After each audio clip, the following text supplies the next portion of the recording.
Thanks for staying with us on the Sportsman Zone. Trinidad and Tobago Soca Warriors have been promoted to the group stage of this summer's CONCACAF Gold Cup, as well as League A of the 2023-2024 CONCACAF Nations League. This latest development followed a successful protest by TNT to CONCACAF over Nicaragua's use of an ineligible player in multiple matches across CONCACAF competitions. On Monday, CONCACAF issued a statement saying,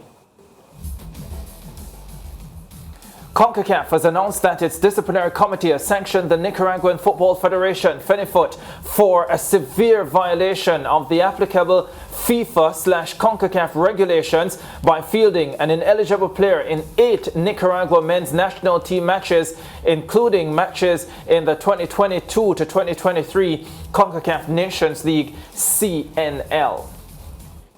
Sean Fuentes is the communications manager for the TNT Football Association, and he joins us. Sean, good afternoon and welcome back to the show.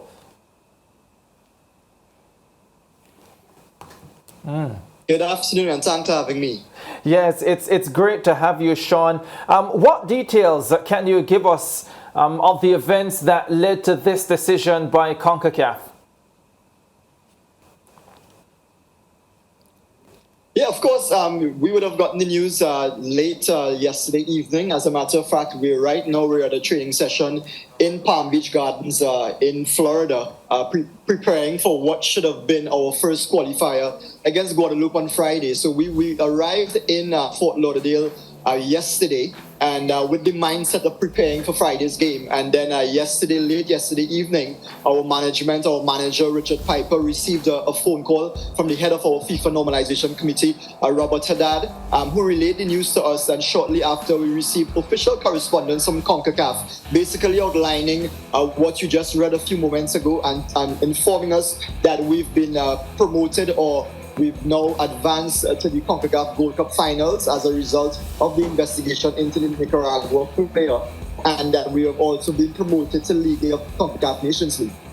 Yeah, can you take us back to when the TTFA, the Normalization Committee, would have realized that there was a possibility that Nicaragua would have utilized an ineligible player? How did it come to your attention, and take us through how it was treated subsequent to that? Yeah, of course. A few weeks ago, we would have been notified of this possibility and the start of a potential investigation into this matter. Of course, it was first reported by the Mexican media house. The website, they would have done the investigations, and they were on it from day one. Of course, we also received the word from our sources and our contacts within CONCACAF itself, and we would have pursued it. Our General Secretary Emil Mohammed, as well as the FIFA Normalization Committee, would have pursued the matter with CONCACAF and would have done the necessary paperwork to ensure that we were pursuing the matter, so they knew that we were also serious about this. And also, we would have communicated with the other teams that would have been in our Nations League group to see if there was the possibility of them also being interested or seeing the need to investigate this matter. As we got closer to Friday's date against Guadeloupe, we possibly were not thinking that this was going to come true, so we began to focus on the prelims against Guadeloupe.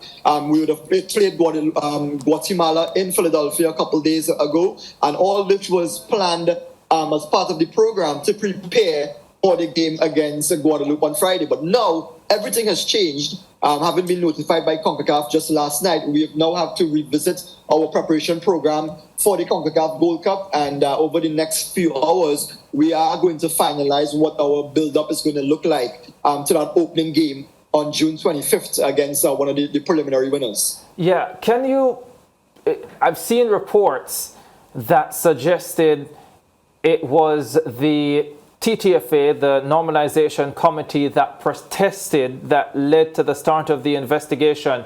But based on what you're saying, that's not necessarily the sequence of events.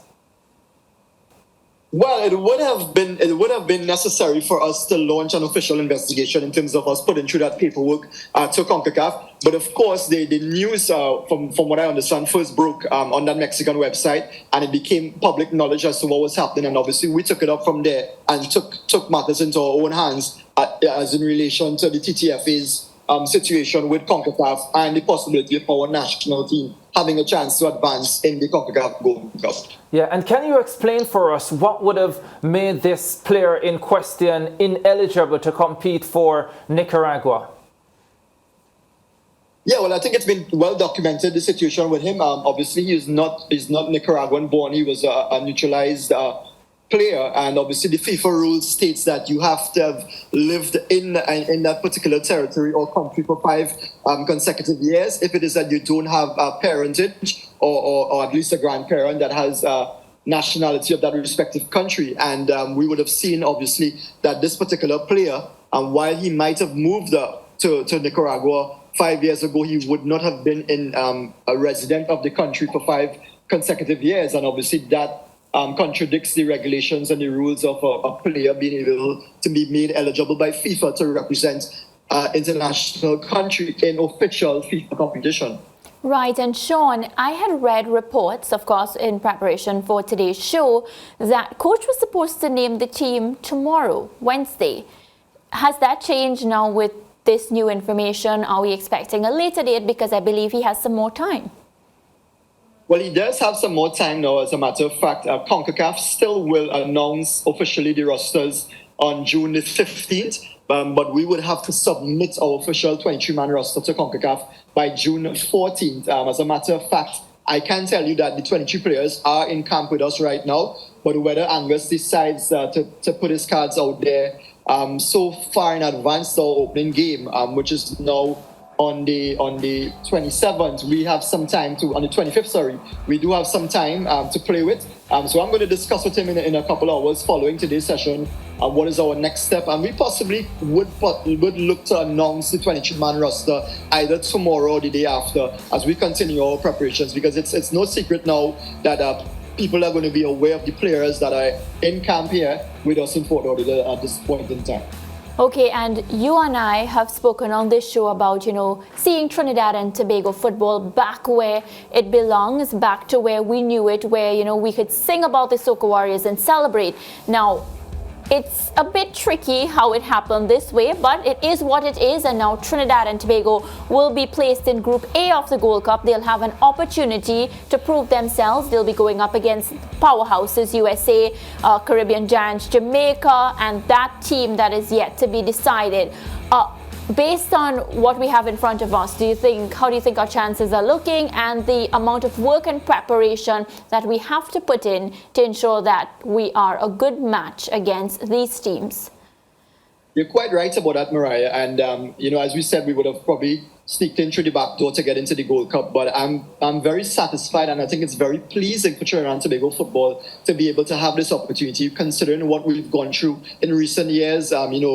There's been a lot of ups and downs, and we've really come through a lot of storms in Trinidad and Tobago football, and as a country as a whole. So I think this is a bright moment for us. The players, they're going to embrace this. I think the Trinidad and Tobago football in public, they're going to embrace this. The coaching staff, they know what they have to do. The players are very committed, and I think they're very focused, and we are switched on at this point in time. Barring the fact that we don't play until the 25th, we came to Fort Lauderdale preparing for international football on Friday. So the players now just have to readjust, and their focus is obviously now going to be against preparing for 3 different teams. But we're very eager to face Jamaica as well. This is the first time in the history of the Gold Cup that both Trinidad and Tobago and Jamaica will face each other. We faced each other several times in Caribbean Cups and international friendlies, World Cup qualifiers, but the first time at the CONCACAF Gold Cup level. We have faced the US before, and we're really looking forward to renewing that rivalry. And of course, we have our eyes on securing one of the 2 spots to advance out of the group phase. But more importantly, I think this is going to stem very well for our World Cup qualifying campaign, because we now get the chance to be back up in League A. We have a chance to compete for a spot in the Copa America, and this should do very well for our program for the next 2 years or so. Yeah, Sean Fuentes, thanks very much for joining us on the Sportsman Zone today, and congratulations to the entire Trinidad and Tobago football fraternity benefiting from the disqualification of Nicaragua, if you might, for using an ineligible player in CONCACAF competitions. All the best for the tournament, and all the best to the Trinidad and Tobago football going forward. Thank you. We appreciate your support. All right, and of course, Trinidad and Tobago not the only team to benefit from the decision to sanction Nicaragua. Antigua and Barbuda also benefiting, because they now take the place of Trinidad and Tobago in the qualifying tournament, and they are the ones who will be taking on Guadeloupe this week. And of course, a very good matchup for Antigua and Barbuda, because they beat Guadeloupe twice, home and away, when they met in the CONCACAF Nations League. We'll take a break. We'll be back with more on the Sportsman Zone.